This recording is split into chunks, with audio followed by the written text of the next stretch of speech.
ሰላም ውድ የዩቲዩብ ቤተሰቦቼ እንዴት ናችሁ? ደህና ናችሁ? እኔ ያለው እግዚአብሔር ይመስገን ሁሉ ሰላም። ስራ እንዴት ነው? እየበረታችሁ ነው? አለው እግዚአብሔር ይመስገን። እስቲ ዛሬ አንድ ጥያቄ ልጠይቃችሁ፣ እናንተም በኮመንት ላይ አሳውቁኝ ማለት ነውና እኔ ያው ሊሄድ ኮንትራቴን ጨርሻለሁ።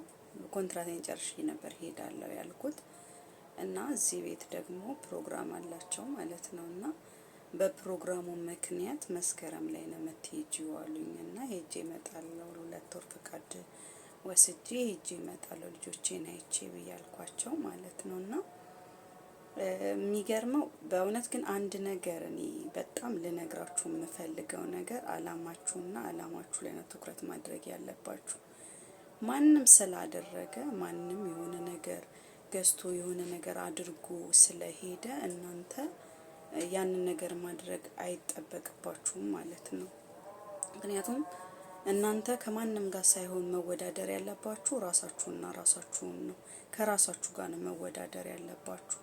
ምክንያቱም የመጣንበትን አላማ እስከያዝን ድረስ ለዛ ለመጣንበት አላማ ነው ትኩረት ማድረግ ያለብንና አይታችሁ ከሆነ ብዙ አመት ለምሳሌ እዚህ አረብ ሀገር አስቆጥረው ልንሄድ ነበር፣ ነገር ግን ሀገር ልንገባ አስበናል፣ ነገር ግን ምንም ነገር የለንም፣ ምንም ነገር እጃችን ላይ የለም ብለው ይላሉ። ያ ምንድነው? ለምሳሌ ሰውን አስደስታችሁ በተአምር አትችሉም።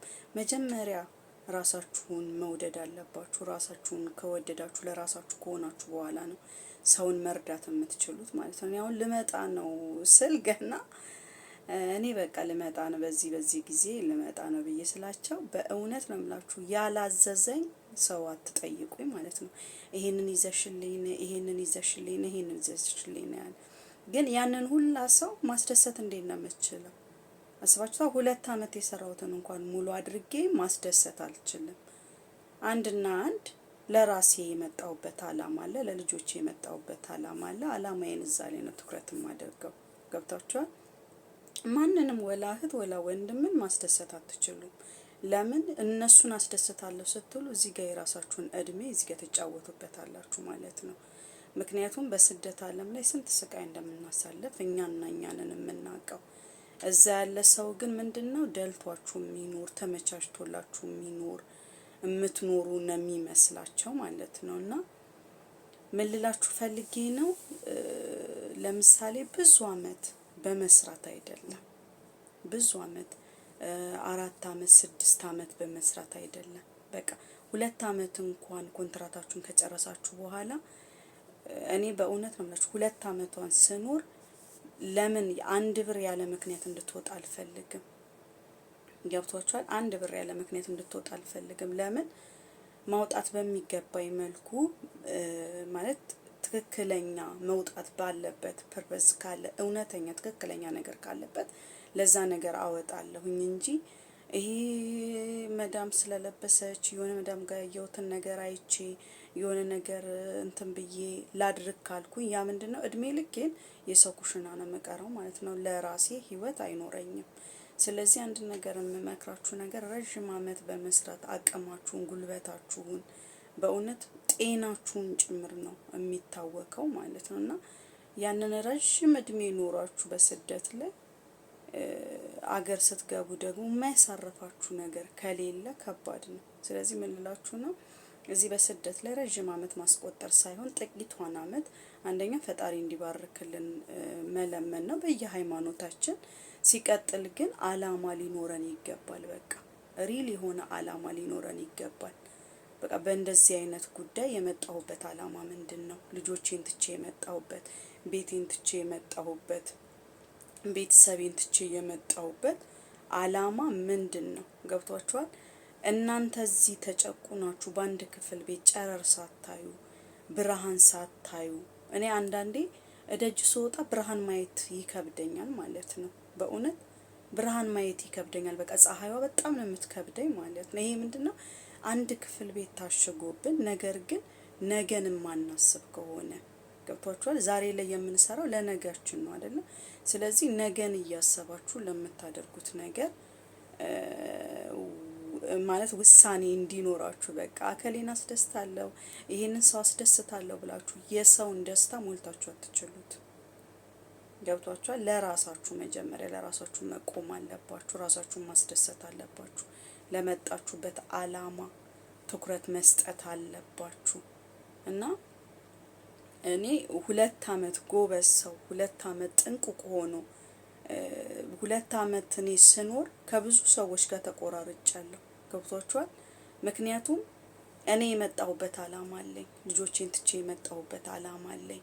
ገብቷችኋል? እዛ ልጆቼን ጨቁኜ ያለ እናት በሌለችበት እንዴት እንደሚከብድ ልጅ ያለው ያውቃል። ስለዚህ እዛ የበደልኩት ልጆቼን እየበደልኩ እዚህ ደግሞ ሌሎችን ሰዎች አስደስታለሁ ማለት አልችልም። ስለዚህ እነኛ ሰዎች ኖ ስላቸው ኖ ማለትን ልመዱ። በቃ አይሆንም ማለት በራሳችሁ መወሰንን በራሳችሁ መመራትን ከስትለምዱ ትክክለኛ ሰው የዛን ሰዓት ያበረታታል። ትክክለኛ ወዳጅ ያልሆነ ሰው ግን አይሆንም በዚህ መንገድ በራስ መንገድ መጓዝ በራስሽ መንገድ መጓዝ ስትጀምሪ እነኛ ትክክለኛ ወዳጅ ያልሆኑ ሰዎች ካጠገብሽ ይሸሻሉ። የዛን ጊዜ መፍራት የለብሽም። ብቸኝነትን መፍራት የለብሽም። ጠንካራ ልትሆኚ ይገባል። ምክንያቱም ስደት ላይ ያላጠነከረሽ ሌላ ምንም ሊያጠነክርሽ አይችልም። ምክንያቱም ብቸኝነትን አትፍሪ። በቃ በስደት ላይ ብቻሽን ሆነሽ ተጋፍጠሽ ሁሉንም ነገር የሚመጣብሽን ነገር ሁሉ ብቻሽን ተጋፍጠሽ አልፈሻል። ስለዚህ ነገም ያ ትክክለኛ ሰው ጎንሽ ሆኖ ማያበረታታሽ ሰው የሆነ ነገር ስትሰጪው ብቻ ከሆነ የሚፈልግሽ ያ ሰው ትክክለኛ ወዳጅሽ አይደለም። ልክ በራስሽ መቆም ስትጀምሪ በራስሽ መወሰን ስትጀምሪ